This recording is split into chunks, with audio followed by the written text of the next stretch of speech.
Welcome to day 2 of the Shelly Flex Athletics 12 Days of Flexmas Challenge. Today we're going to be working on a Scorpion Forearm Stand.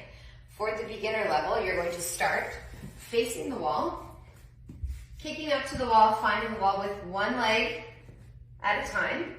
Legs can be a little bit apart, and you're going to drop your belly down, still staying strong in the shoulders. You don't want to sink down.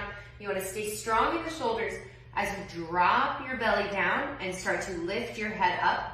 From here, you're going to gently bend your legs nice and slowly, continuing to drop your belly down, lifting your head up until your feet float off the wall.